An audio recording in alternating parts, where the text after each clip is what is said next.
ராஜாக்கள் 19வது அதிகாரம் 3-4வது வசனம். இவர்கள் அவனை நோக்கி, இந்த நாள் நெருக்கமும் கண்டிதமும் தூஷணமும் அனுபவிக்கிற நாள். பிள்ளை பேர் நோகுகிறது, பெறவோ பலனில்லை. ஜீவனுள்ள தேவனை நிந்திக்கும்படி அசிரியா ராஜாவாகிய தன் ஆண்டவனால் அனுப்பப்பட்ட ரப்சாக்கே சொன்ன வார்த்தையெல்லாம் உமது தேவனாகிய கர்த்தர் கேட்டிருக்கிறார். உமது தேவனாகிய கர்த்தர் கேட்டிருக்கிற வார்த்தை நிமித்தம் தண்டனை செய்வார். ஆகையால் இன்னும் மீதியாக இருக்கிறவர்களுக்காக விண்ணப்பம் செய்வீராக என்று எசேக்கியா சொல்ல சொன்னான் என்றார்கள் என்பதை ஜெபிக்கலாம். எங்கள் மகத்துவமான தேவனாகிய கர்த்தாவே, தேவரே, இந்த வருஷத்தின் உங்கள் தயவுனால, உம்முடைய ஆச்சரியமான கிருபையினால கர்த்தாவே, கடந்த 9 மாத காலங்களை நாங்கள் கடந்து வர கிருபை பாராட்டின தயவுக்கு நாங்கள் நன்றி செலுத்துகிறோம்.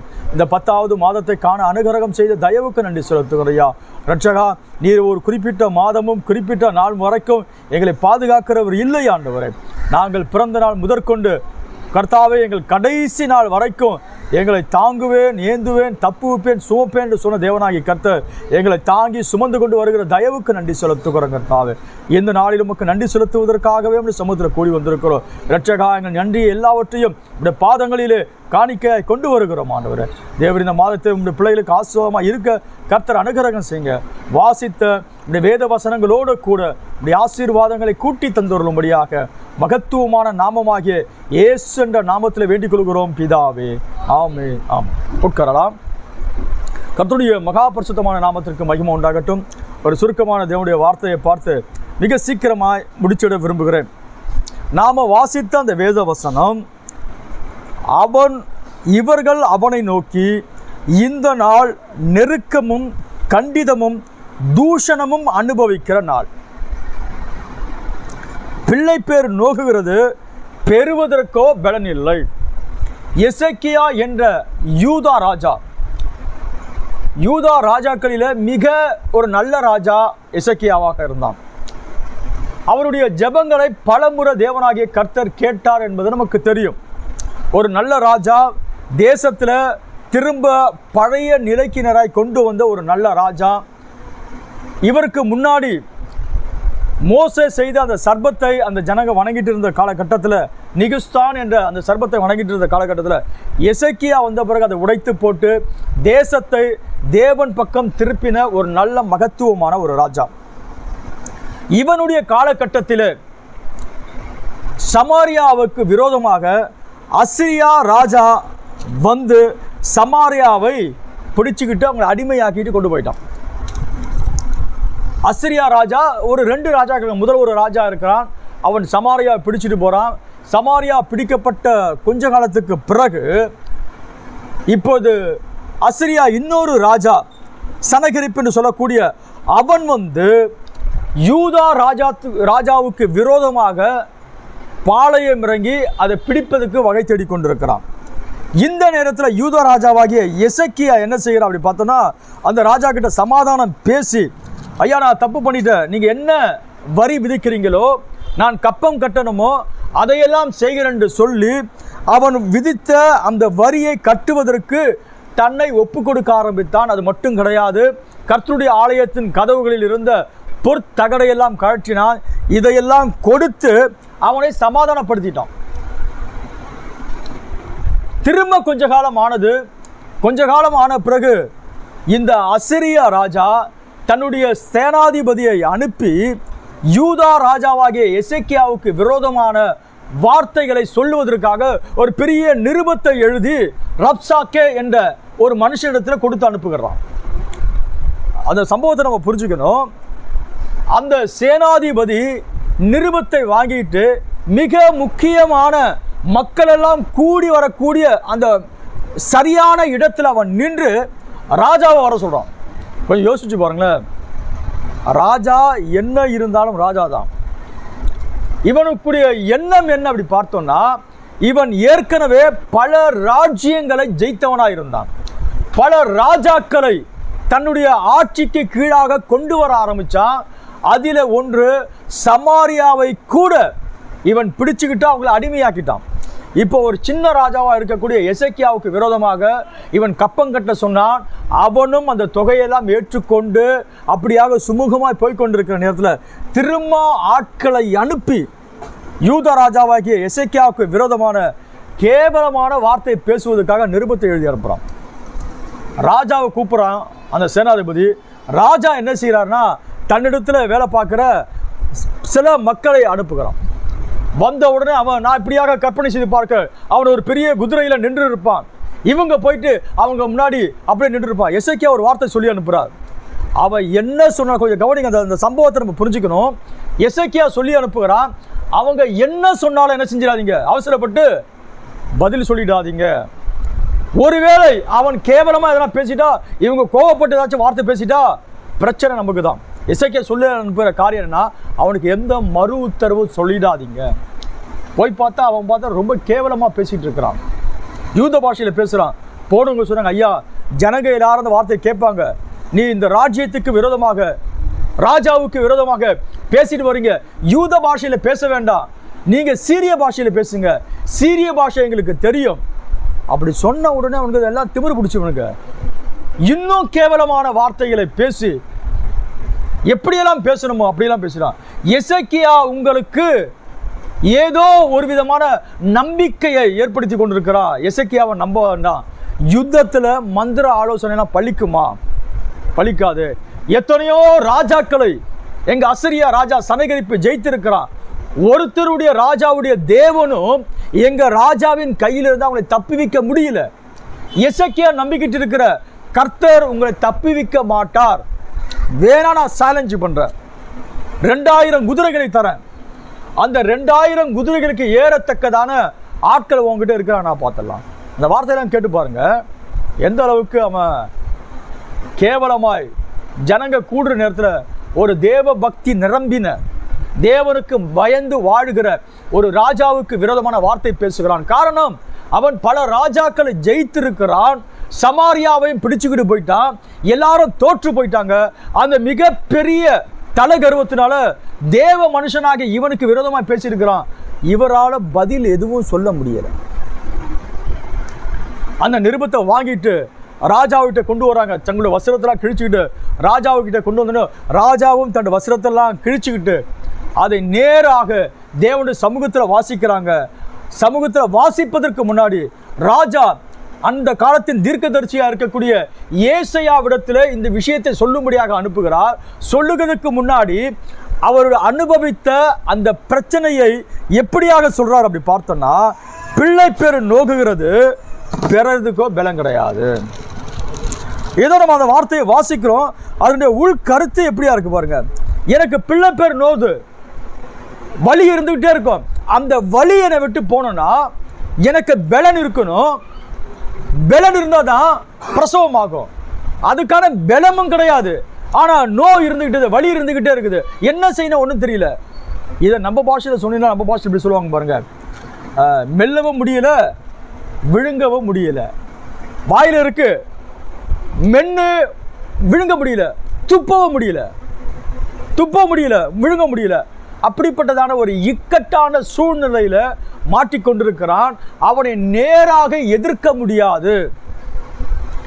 ஏற்கனவே அவனுக்கு கப்பம் கட்டுவதாக இவனும் பிராமிஸ் பண்ணியிருக்கிறான். அப்படியெல்லாம் இருந்த பட்சத்திலும் கூட இவனுக்கு விரோதமாக தேசத்தில் தேசத்தின் ஜனத்துக்கு முன்னாடி மிக கேவலமான வார்த்தைகளை எல்லாம் அவன் பேசுகிறான்.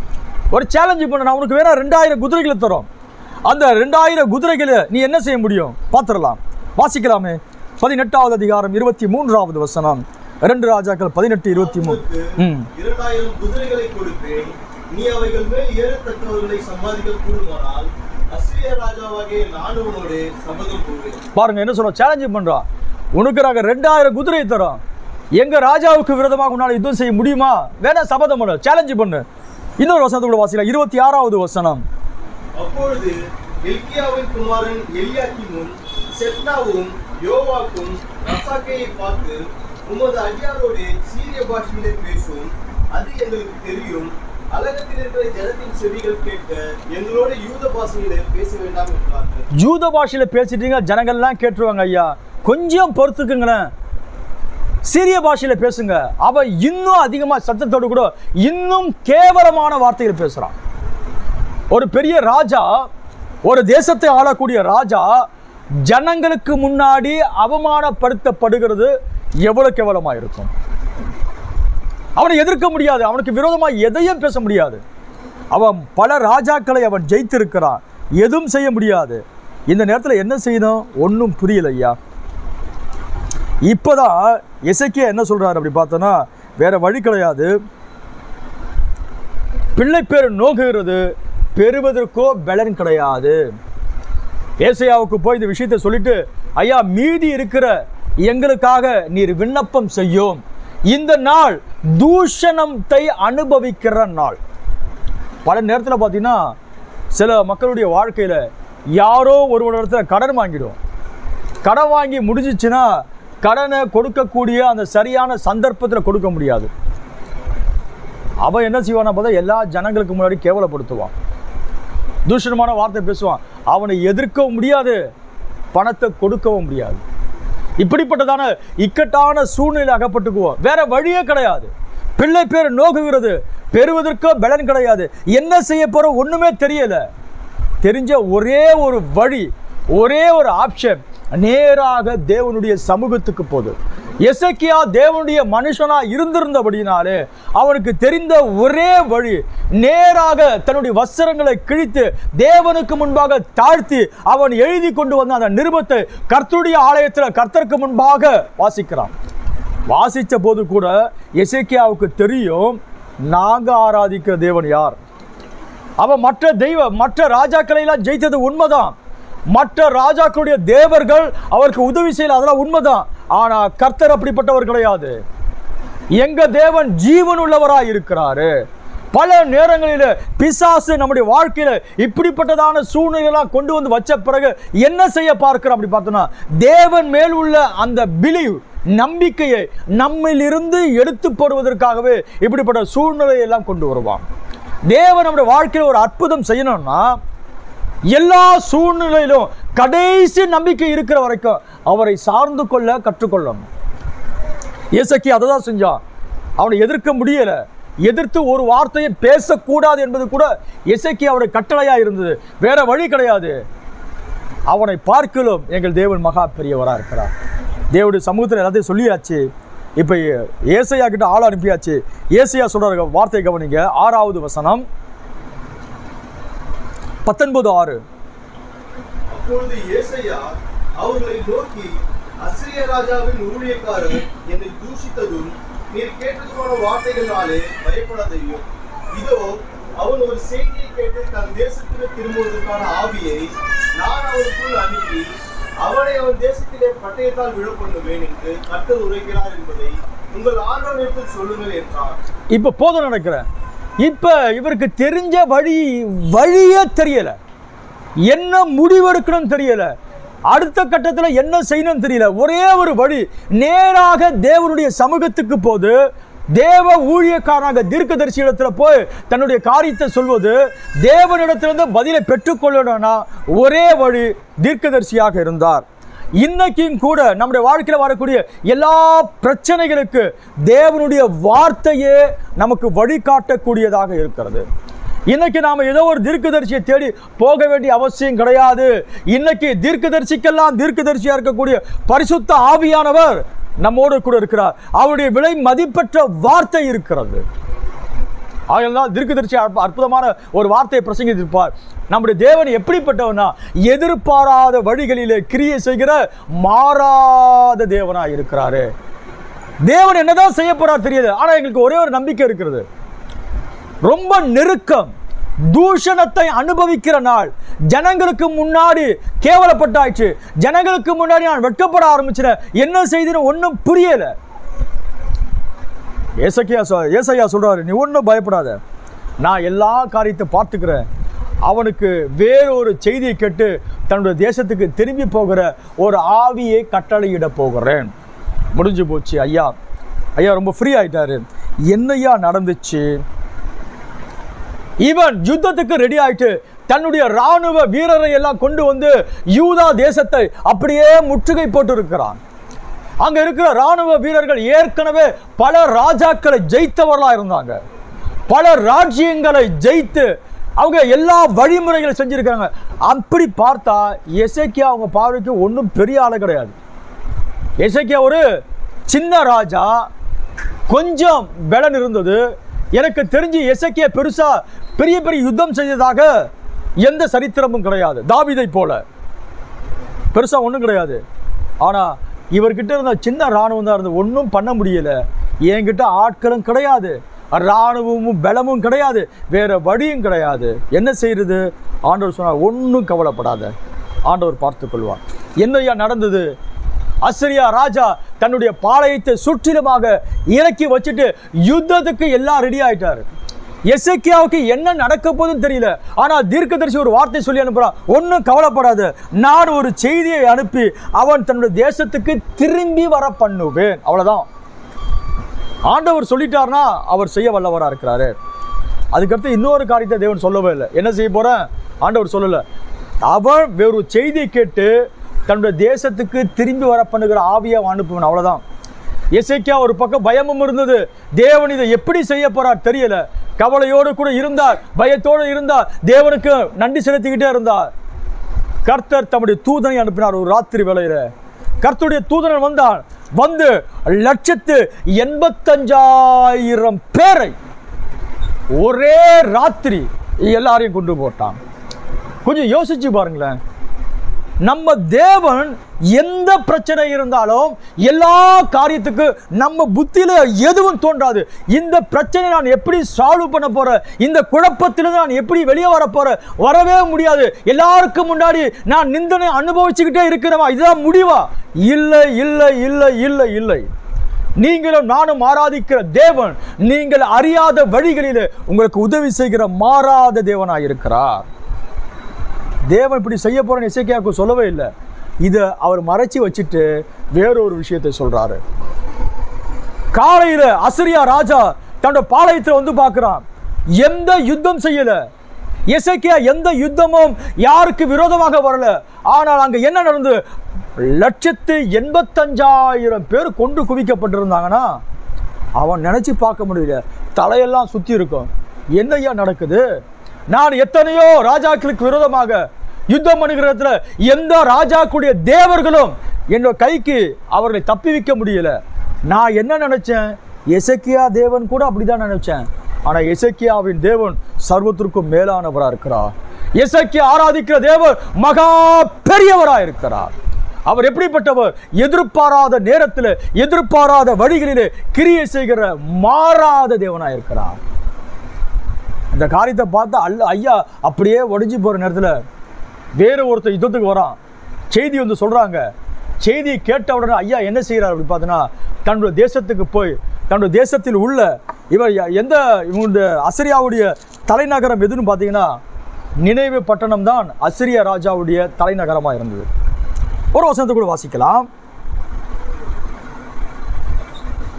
35வது வசனம்.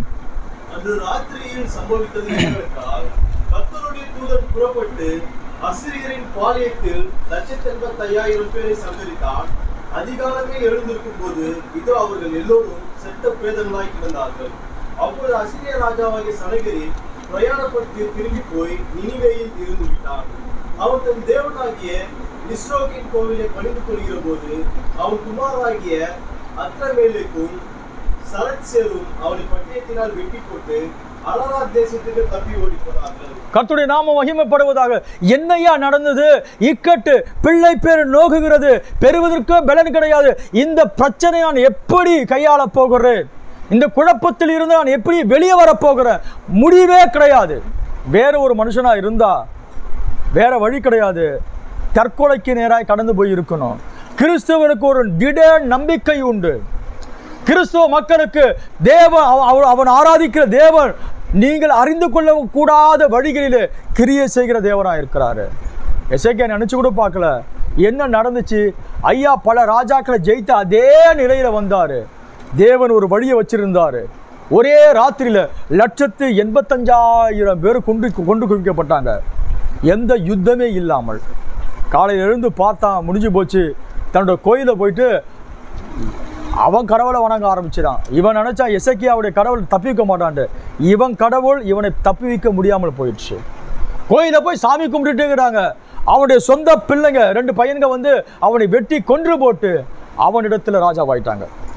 அதுதான் பல நேரங்களில் தேவனுடைய பிள்ளைக்கு விரோதமாக எழும்புகிற எந்த மனுஷனாக இருந்தாலும் கூட, எந்த ராஜ்யமாக இருந்தாலும் கூட அது நிலை நிற்பது கிடையாது.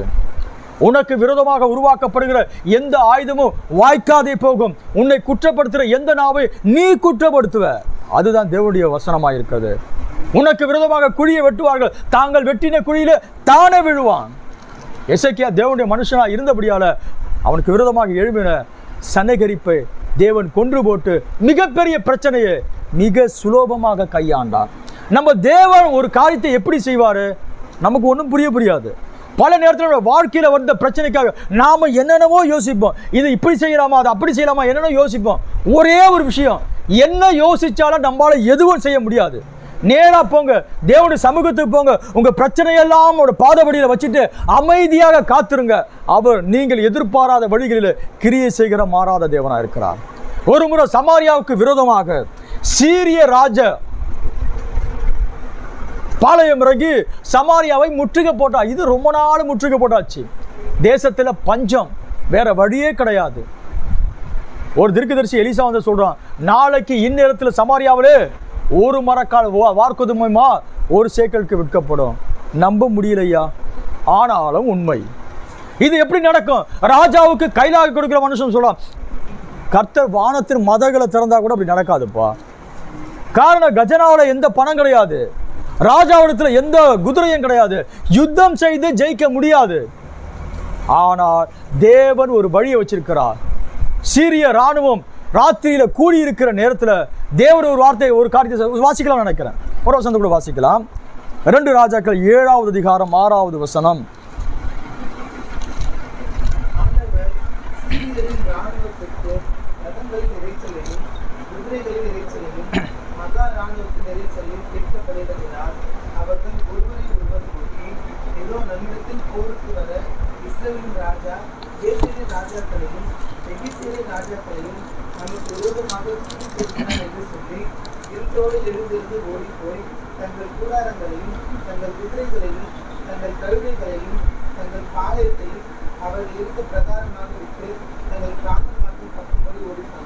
கவனிங்க, ஆண்டவர் சீரியரின் இராணுவத்திற்கு ரதங்களின் இரைச்சலையும் குதிரைகளின் இரைச்சலையும் மகா இராணுவத்தின் இரைச்சலையும் கேட்க பண்ணினார்.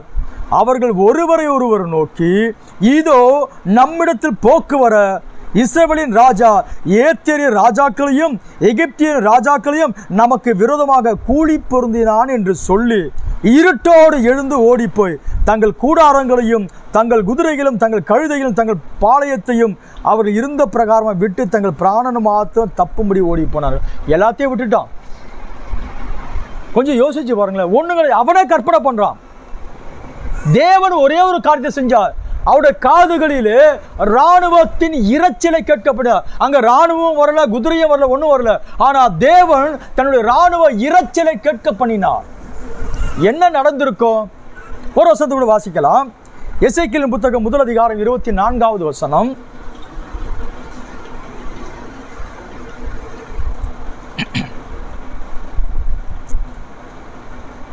எசேக்கியேல் 1 அதிகாரம் 24வது வசனம்.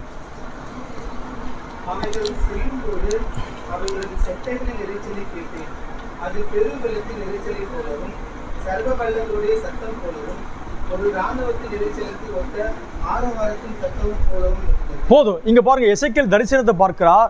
4 ஜீவன்களை அவர் பார்க்கிறார். அந்த 4 ஜீவன்கள் புறப்பட்டு போகிற நேரத்தில் அது எப்படி இருக்குன்னா, ஒரு இராணுவத்தின் இரைச்சலை போன்ற இரைச்சல் இருந்தது. தேவன் என்ன செஞ்சிருப்பார்? இப்படியாக தம்முடைய அந்த ஜீவனை அனுப்பி அவருடைய காதுகளில் அந்த சத்தத்தை கேட்க வைத்திருப்பார்.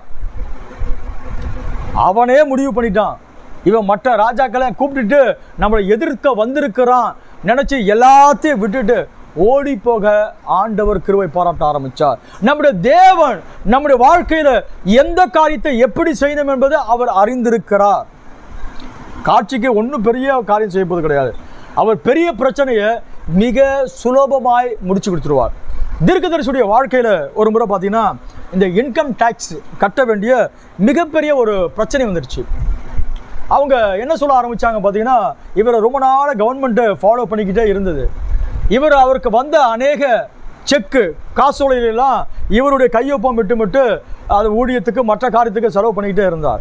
அரசாங்கம் பார்த்துக்கிட்டே இருந்து கடைசி அவருக்கு வருமான வரி விதிச்சாங்க. எவ்வளோ அமௌண்ட் அப்படி பார்த்தீங்கன்னா 3,50,000 ரூபாய். 3,50,000 ரூபாய் நீங்கள் கட்டணும்னு சொன்ன உடனே தீர்க்கதரிசி அப்படியே உடஞ்சி போயிட்டார். இவ்வளோ பெரிய அமௌண்ட் என்னால் கட்ட முடியாது, அதுக்கு பதிலாக என்ன துப்பாக்கியை நான் சுட்டுடுங்க அப்படி சொல்கிறார் வார்த்தை. ஏன்னா அதுக்கு பதிலாக என்ன துப்பாக்கியால் சுட்டு போட்டுருங்க. அது அவருடைய வாழ்க்கையில் மிகப்பெரிய அமௌண்ட்டாக இருந்தது. ஏறக்குறைய அந்த வார்த்தையும் கூட பார்த்தீங்கன்னா எல்லாருக்கும் முன்னாடி போயிடுச்சு, மற்ற ஊழியக்காரர் மற்ற ஜனங்களுக்கு முன்னாடி போயிடுச்சு. பிரதர் பேனம் வரி ஏய்ப்பு செய்து விட்டார். அது ஏறக்குறைய அவர் அப்படியே உடைச்சு போட்டது. ஊழியத்தில் கூட அவரால் நிம்மதியாக ஊழியம் செய்ய முடியலை. என்ன செய்யணும் ஒன்றும் புரியலை. மைண்டெல்லாம் கொலாப்ஸ் ஆயிடுச்சு. என்ன முடிவெடுக்கணும் ஒன்றும் தெரியலை. ஆனால் அவங்க மனைவி அந்த நேரத்தில் அவருக்கு உதவியாக இருந்தாங்க.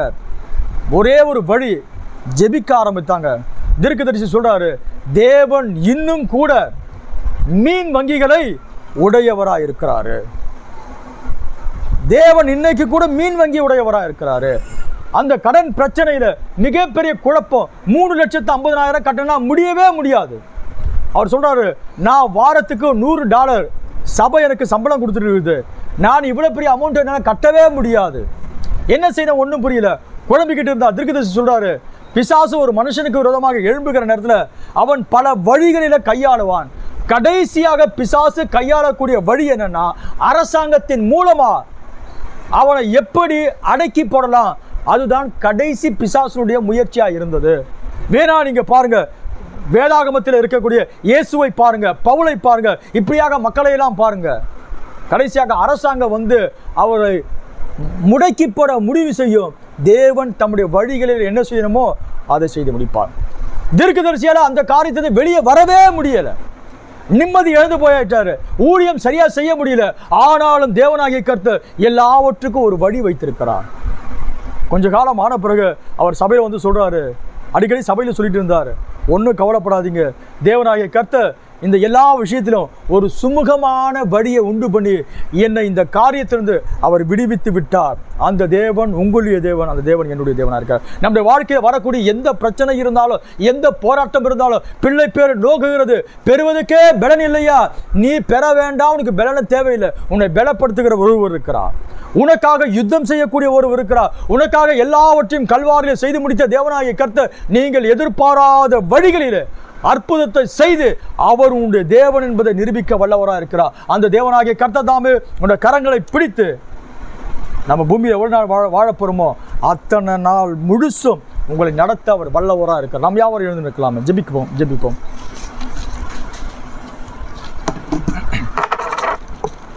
பிள்ளை பேரு நோக்குகிறது, பெறுவதற்கு பலன் இல்லை ஆண்டவரே. இந்த அசரியா ராஜா எத்தனையோ ராஜாக்களை ஜெயித்திருக்கிறான். எந்த ராஜாவுடைய தேவனும் அவனுக்கு உதவி செய்யல. ஆகையினால் சனகரிப்பு யூதாவின் ராஜாவாகிய எசேக்கியா தேவனை கூட அவர் ரொம்ப சாதாரணமாக எடை போட ஆரம்பிச்சிட்டான். எசேக்கியாவை தேவன் சகலத்தையும் சிருஷ்டிகர்த்தர் ஐயா. அவர் ஒருவரே தேவன். அவர் செங்கடலை 2ஆய் பிளந்தவர். அதன் நடுவிலே இஸ்ரவேலை கடந்து போக பண்ணினவர். பார்வோனையும் அவருடைய சேனையும் சிவந்த சமுத்திரத்தில் கவிழ்த்து போட்டவர். பெரிய பெரிய ராஜாக்களை சங்கரித்தவர். அந்த தேவன் உன்னுடைய தேவன், அந்த தேவன் உன்னுடைய தேவன், அந்த தேவன். ரொம்ப பிரச்சனை, குழப்பம், என்ன முடிவெடுக்கிறது ஒன்றும் புரியலை. எந்த முடிவெடுக்க முடியல. இருதயமெல்லாம் குழப்பமாக இருக்குது, சிந்தனையெல்லாம் குழப்பமாக இருக்கு, ஜெபிக்க முடியல. ஜெபத்துக்கு போனால் பிரச்சனையே எனக்கு முன்னாடி வந்து போய்கிட்டே இருக்குது. என்ன முடிவெடுக்குன்னு தெரியல, குழம்பிக்கிட்டு இருக்கிறோம். டோன்ட் வரி, ஒன்றும் கவலைப்படாதீங்க. எசேக்கியாவின் தேவன் உன்னுடைய தேவனாக இருக்கிறார். நீங்கள் எதிர்பாராத வழிகளிலே கிரியை செய்கிற மாறாத தேவன் அவராக இருக்கிறார். எந்த வழியில் அவர் செய்ய போறாரு நமக்கு தெரியவே தெரியாது. அவர் அதற்கான ஒரு வழியை உண்டு பண்ணி வைத்திருப்பார். அந்த வழிகளில் அவர் கிரியை செய்ய உதவி செய்ய வல்லவராக இருக்கிறார். எங்கள் மகத்துவமான தேவனாகிய கர்த்தாவே, இந்த நல்ல காலை வேளைக்காக நாங்கள் வருகிறோம் ஆண்டவரே. கர்த்தாவே, அன்றைக்கு எசேக்கியா புலம்பினான், பிள்ளை பேர் நோக்குகிறது, பெறுவதற்கு பலன் கிடையாது. இந்த நாள் தூஷணத்தை அனுபவிக்கிற நாள். கர்த்தாவே, நாங்கள் தூஷணத்தை அனுபவிக்க கூடாதபடிக்கு எல்லா தூஷணத்தையும் நீர் கல்வாரி சிலுவையில் அனுபவித்து தீர்த்து விட்டீர் ஐயா. நாங்கள் தலை நிமிர்ந்து நடப்பதற்காகவே நீ தலை சாய்த்து ஜீவனை விட்டு உம்மை நாங்கள் தெய்வமாய் கொண்டிருப்பதற்காக பாக்கியம் பெற்றிருக்கிறோம் ஆண்டவரே. வந்த மக்களை ஊழியக்காரன் நான் உடைய கரத்தை வைக்கிறேன். உடைய பிள்ளைகளை ஆசீர்வதித்தொருவீராக. நன்மையும் கிருபை பின்தொடரட்டும். எல்லா பிசாசு கொண்டு வந்து எல்லா வலையிலிருந்து உடைய பிள்ளைகளை நீர் பாதுகாத்துக் கொள்ளும்படியாக ஜெபிக்கிறோம். இன்றைக்கு நீர் மாறாதவர், இன்றைக்கும் அற்புதங்களை செய்கிறவர், நீர் ஆராய்ந்து முடியாத பெரிய காரியங்களையும் எண்ணி முடியாத அதிசயங்களை செய்கிற தேவன் நீராக இருப்பதற்காக நன்றி செலுத்துகிறோம். உடைய பிள்ளைகளுடைய கரத்தில் வைத்து அனுப்புகிறோம் ஐயா. உடைய பிள்ளைகளை கர்த்தாவே, உம்முடைய கர்த்தாவை ரத்தத்துக்குள்ளாக நீ மறைத்துக் கொள்ளும்படியாக இயேசு கிறிஸ்துவின் ஒப்பற்ற மகத்துவமான நாமத்தில் வேண்டிக் கொள்கிறோம் நல்ல பிதாவே. ஆமென், ஆமென். கர்த்தர் உங்களை ஆசீர்வதிப்பாராக. God bless you. கர்த்தர் உங்களை ஆசீர்வதிப்பாராக.